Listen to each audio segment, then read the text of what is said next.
ಮಾನ್ಯ ಮುಖ್ಯಮಂತ್ರಿಗಳಿಗೆ ಕೇರಳದ ವಯನಾಡಿನ ಸಂತ್ರಸ್ತರ ಬಗ್ಗೆ ಕಾಳಜಿ ಇರೋದು ನಾನು ಅದನ್ನು ತಪ್ಪು ಅಂತ ನಾನು ಹೇಳಲ್ಲ. ಇತ್ತೀಚೆಗೆ ಒಂದು ಕೇರಳದ ಮುಖ್ಯಮಂತ್ರಿಗೆ ಒಂದು ಪತ್ರ ಬರೆದಿದ್ದಾರೆ. ಆ ಪತ್ರದಲ್ಲಿ ಅವ್ರು ಹೇಳಿದ್ದಾರೆ, ನಿಮಗೆ ಜಾಗದ ಸಮಸ್ಯೆ ಇದ್ದರೆ ಜಾಗ ಪರ್ಚೇಸ್ ಮಾಡೋಕ್ಕೂ ನಾವು ರೆಡಿ ಇದ್ದೀವಿ ಅಂತ ಹೇಳಿದಿರಿ, ಮನೆ ಕಟ್ಕೊಡೋದಕ್ಕೆ ಹೇಳಿದಿರಿ, ಮುಂದಾಗಿದ್ದೀರಿ. ಇದು ಮಾನವೀಯ ಕಳಕಳಿ ಇರುವಂಥವರು ವರ್ತಿಸಬೇಕಾಗಿರೋ ಸಂಗತಿ. ಇದು ಯಾವುದು ತಪ್ಪು ಅಂತ ನಾನು ಹೇಳಲ್ಲ. ಆದರೆ ನೀವು ಕೇವಲ ವಯನಾಡಿಗೆ ಮಾತ್ರ ನಿಮ್ಮ ದೃಷ್ಟಿ ಹರಿಸಿರೋದು ನಿಮ್ಮ ಮಾನಸಿಕ ಗುಲಾಮಗಿರಿಯ ಸಂಕೇತ ಅಂತ ಅನಿಸುತ್ತೆ. ಯಾಕೆಂದರೆ ವಯನಾಡನ್ನು ಪ್ರತಿನಿಧಿಸ್ತಾ ಇದ್ದವರು ಹಿಂದೆ ರಾಹುಲ್ ಗಾಂಧಿ, ಈಗ ಪ್ರಿಯಾಂಕಾ ಗಾಂಧಿ ಅಂತ ಹೊರಟಿದ್ದೀರಿ. ಇದು ನಿಮ್ಮದು ಸಹಜವಾಗಿರ್ತಕ್ಕಂಥ ಮಾನವೀಯ ಕಳಕಳಿ ಅಂತ ಅನ್ನಿಸ್ತಾ ಇಲ್ಲ. ಕರ್ನಾಟಕದಲ್ಲೇ ನೋಡಿ, ಎತ್ತಿನಹೊಳೆ ಒಬ್ಬ ಬೇಲೂರಿನ ರೈತ, ವಡ್ರಹಳ್ಳಿ ಅಂತ ಗ್ರಾಮದವನು, ರಂಗಸ್ವಾಮಿ ಅಂತ, ಆತ ಎತ್ತಿನಹೊಳೆ ಪರಿಹಾರ ಬಂದಿಲ್ಲ ಅಂತ ಅಲೆದು ಸುಸ್ತಾಗಿ ಅವನದೊಂದು ಕತೆ ಥಬರನ ಕಥೆಯಂತೆ ಆಗಿ ಲಂಚ ಕೇಳಿದ ಅಧಿಕಾರಿಗಳ ನಡವಳಿಕೆಯಿಂದ ಬೇಸತ್ತು ಎತ್ತಿನಹೊಳೆ ಸೆಟ್ಲ್ಮೆಂಟ್ ಅಧಿಕಾರಿಗಳ ಜೊತೆ ಜಗಳ ಆಡಿಕೊಂಡು ಆಮೇಲೆ ಹೊಳೆಗೆ ಹಾರಿ ಆತ್ಮಹತ್ಯೆ ಮಾಡ್ಕೊಂಡಿದ್ದಾನೆ. ನೀವು ಹಾಸನದಲ್ಲೇ ಸಮಾವೇಶ ಮಾಡಿದ್ರಿ, ಎತ್ತಿನಹೊಳೆ ಸಂತ್ರಸ್ತರ ಬಗ್ಗೆ ನಿಮ್ಮ ದೃಷ್ಟಿ ಹರಿಲಿಲ್ಲ. ಸರಣಿಯಾಗಿ ಬಾಣಂತಿಯರು ಸಾವಿಗೀಡಾಗ್ತಿದ್ದಾರೆ, ಹಸುಗೂಸುಗಳು ಸಾವಿಗೀಡಾಗ್ತಾಯಿದ್ದಾವೆ. ಆ ಸಾವಿನ ಸರಣಿ ಇವತ್ತಿಗೂ ನಿಂತಿಲ್ಲ. ಸಿಂಧುನೂರಿನಲ್ಲಿ ನೆನ್ನೆಯಷ್ಟೇ ಇನ್ನೊಬ್ಬರು ಬಾಣಂತಿ ಸಾವಿಗೀಡಾಗಿದ್ದಾರೆ. ಇವರ ಬಗ್ಗೆ ಇಲ್ಲದೆ ಇರುವಂಥ ನಿಮ್ಮ ಮಾನವೀಯ ಕಳಕಳಿ ವಯನಾಡಿಗೆ ಮಾತ್ರ ಸೀಮಿತ ಆಗಿರೋದರ ಮರ್ಮ ಏನು?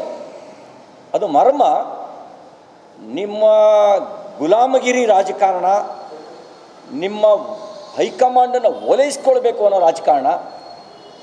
ಇಲ್ಲಿ ತೆರಿಗೆ ಕೊಡ್ತಕ್ಕಂಥ ಕರ್ನಾಟಕದ ಜನರಿಗೆ ಬಗ್ಗೆ ಕಾಳಜಿ ಇಲ್ಲ. ಇಲ್ಲಿ ಸರಣಿ ರೈತರ ಆತ್ಮಹತ್ಯೆ, ಸರಣಿ ಬಾಣಂತಿ ಸಾವು, ಇವುಗಳ ಬಗ್ಗೆ ಕಳಕಳಿ ಇಲ್ಲ. ನಿಮ್ಮ ಕಳಕಳಿ ಕೇವಲ ವಯನಾಡಿಗೆ ಮಾತ್ರ ಸೀಮಿತ ಆಗಿರ್ತಕ್ಕಂಥದ್ದು. ಇದು ರಾಜಕೀಯ ಕಾರಣಕ್ಕೆ, ಇದರಲ್ಲಿ ಮಾನವೀಯತೆ ಇಲ್ಲ. ನೆರೆಹೊರೆಯವರಿಗೆ ಸ್ಪಂದಿಸಬೇಕು ಅನ್ನುವಂಥ ಸಹಜ ಕಳಕಳಿಯಲ್ಲ ಅನ್ನೋದನ್ನು ಇದು ತೋರಿಸುತ್ತೆ. ಅದಕ್ಕೆ ನಾನು ಮುಖ್ಯಮಂತ್ರಿಗಳಿಗೆ ಆಗ್ರಹಿಸ್ತೇನೆ, ಮುಖ್ಯಮಂತ್ರಿಗಳೇ, ಕರ್ನಾಟಕದ ಜನ ನಿಮಗೆ ಮತ ಹಾಕಿ ಮುಖ್ಯಮಂತ್ರಿ ಮಾಡಿರೋದು. ನೀವು ಕಾಂಗ್ರೆಸ್ ಪಾರ್ಟಿ ದುಡ್ಡನ್ನು ಅಲ್ಲಿಗೆ ವಿನಿಯೋಗಿಸ್ತಾ ಇಲ್ಲ, ಅಥವಾ ನಿಮ್ಮ ವೈಯಕ್ತಿಕ ಸಂಪನ್ಮೂಲವನ್ನು ವಿನಿಯೋಗಿಸ್ತಾ ಇಲ್ಲ. ಕರ್ನಾಟಕ ಸರ್ಕಾರದಿಂದ ನೆರವು ಕೊಡ್ತೀವಿ ಅಂತ ಹೇಳೋ ಮಾತಾಡ್ತಿದ್ದೀರಿ. ಕರ್ನಾಟಕ ಸರ್ಕಾರದಿಂದ ನೆರವು ಕೊಡೋದಕ್ಕೆ ಮುಂಚೆ ಕರ್ನಾಟಕದ ರೈತರ ಬಗ್ಗೆ ಕಾಳಜಿ ವಹಿಸಿ, ಕರ್ನಾಟಕದ ಬಾಣಂತಿಯರು ಅವರ ಸಾವಿನ ಬಗ್ಗೆ ಕಳಕಳಿ ವ್ಯಕ್ತಪಡಿಸಿ, ಕರ್ನಾಟಕದಲ್ಲಿರ್ತಕ್ಕಂಥ ಸಂತ್ರಸ್ತರಿಗೆ ಮೊದಲ ಆದ್ಯತೆ ಕೊಡಿ, ಆಮೇಲೆ ನೆರೆಹೊರೆಯವರಿಗೆ ಸಹಾಯ ಮಾಡಿ ಅಂತ ನಾನು ಆಗ್ರಹಿಸ್ತೇನೆ. ನಾವು ಯೋಚನೆ ಮಾಡಿದ್ದೇವೆ, ಮುಖ್ಯಮಂತ್ರಿಗಳಿಗೆ ವಿಧಾನಸೌಧದಲ್ಲೂ ಕೇಳೋರಿದ್ದೀವಿ. ಹಾಲಿ ನ್ಯಾಯಾಧೀಶರ ನೇತೃತ್ವದಲ್ಲಿ SIT ತನಿಖೆ, ಬಾಣಂತಿಯರ ಸರಣಿ ಸಾವು ಮತ್ತು ಹಸುಗೂಸುಗಳ ಸರಣಿ ಸಾವಿನ ಬಗ್ಗೆ ತನಿಖೆ ನಡೆಸಬೇಕು ಅಂತ ನಾವು ಈ ಸಂದರ್ಭದಲ್ಲಿ ಆಗ್ರಹಿಸಲಿಕ್ಕೆ ಬಯಸ್ತೇನೆ. ಮುಖ್ಯಮಂತ್ರಿಗಳಿಗೆ ಪುರ್ಸೊತ್ತಿಲ್ಲದೆ ಇದ್ದರೆ, ನೀವು ನಿಮ್ಮ ವೈಯಕ್ತಿಕ ಇದರಲ್ಲೇ ವ್ಯಸ್ತರಾಗಿದ್ದರೆ, ನೀವು ಯಾಕೆಂದ್ರೆ ನಿಮ್ಮ ಇಡೀ ಕಳೆದ 4-5 ತಿಂಗಳ ಚಟುವಟಿಕೆಗಳನ್ನು ಗಮನಿಸಿದಾಗ ನಿಮ್ಮ ಮೇಲೆ ಬರ್ತಿರುವಂಥ ಭ್ರಷ್ಟಾಚಾರದ ಆಪಾದನೆಗಳಿಗೆ ಉತ್ತರ ಕೊಡೋದ್ರೊಳಗಡೆ ವ್ಯಸ್ತರಾಗಿದ್ದೀರಿ. ನಿಮ್ಮ ಭ್ರಷ್ಟಾಚಾರದ ಆಪಾದನೆಗಳಿಂದ ರಕ್ಷಣೆ ಮಾಡಿಕೊಳ್ಳಲಿಕ್ಕೆ ಬೇಕಾದಂಥ ಏನು ರಕ್ಷಣಾತ್ಮಕ ಕ್ರಮಗಳನ್ನು ಕೈಗೊಳ್ತಾ ಇದ್ದೀರಿ, ಅದರ 1% ಕೂಡ ರಾಜ್ಯದ ಜ್ವಲಂತ ಸಮಸ್ಯೆಗಳನ್ನು ಬಗೆಹರಿಸೋದಕ್ಕೆ ಕೈಗೊಳ್ಳದೇ ಇರತಕ್ಕಂಥದ್ದು, ಸಮಯ ಕೊಡದೇ ಇರತಕ್ಕಂಥದ್ದು ದುರದೃಷ್ಟಕರ. ನೀವು ಸರಿಯಾಗಿ ಸಮಯ ಕೊಟ್ಟಿದ್ದರೆ, ನಿಮ್ಮ ಆಡಳಿತದ ಬಗ್ಗೆ ಗಮನ ಕೊಟ್ಟಿದ್ದರೆ, ಬಾಣಂತಿಯರ ಸಾವು ಆಗದಂತೆ ತಡಿಬೋದಿತ್ತು, ಹಸುಗೂಸುಗಳ ಸಾವು ಆಗದಂತೆ ತಡಿಬೋದಿತ್ತು. ಪಂಚಮಶಾಲಿಗಳು ಸ್ವಾಮೀಜಿಗಳ ನೇತೃತ್ವದಲ್ಲಿ ಬೀದಿಗಿಳಿಯೋದನ್ನು ತಡೆಯಲಿಕ್ಕೆ ಸಾಧ್ಯ ಇತ್ತು. ಅದ್ರ ಬದಲಿಗೆ ನೀವು ಮಿಸ್ಗೈಡ್ ಮಾಡ್ತಾ ಹೋದ್ರಿ. BJP ಸರ್ಕಾರ ಅಫಿಡವಿಟ್ ಕೊಟ್ಟಿತ್ತು ಅಂತ ಹೇಳಿದ್ರಿ. BJP ಸರ್ಕಾರ ಅಫಿಡವಿಟ್ ಕೊಟ್ಟಿದ್ದಲ್ಲ, ಆವಾಗ ಚುನಾವಣೆ ಡಿಕ್ಲೇರ್ ಆಗಿತ್ತು.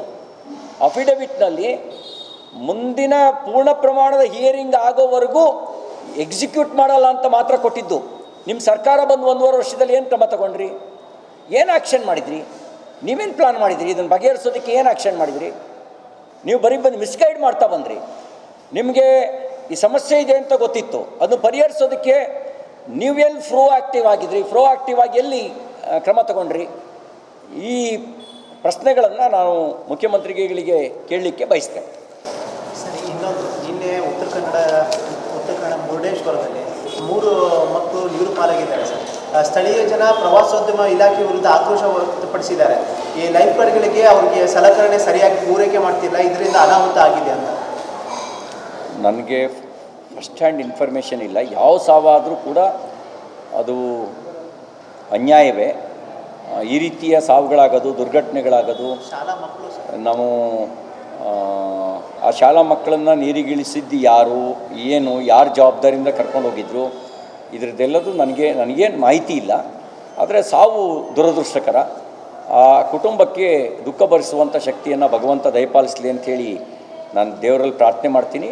ಮತ್ತು ಸಂಬಂಧಪಟ್ಟವ್ರು ಯಾರು ನಿರ್ಲಕ್ಷ್ಯ ವಹಿಸಿದ್ದಾರೆ ಅವ್ರ ಮೇಲೆ ಕ್ರಮ ಆಗಬೇಕು. ಮತ್ತು ಈ ರೀತಿ ಸಾವುಗಳನ್ನು ತಪ್ಪಿಸೋದಕ್ಕೆ ಬೇಕಾದಂಥ ಮುನ್ನೆಚ್ಚರಿಕೆ ಕ್ರಮವನ್ನು ಕೈಗೊಳ್ಳಬೇಕು ಅಂತ ಆಗ್ರಹಿಸ್ತೇನೆ.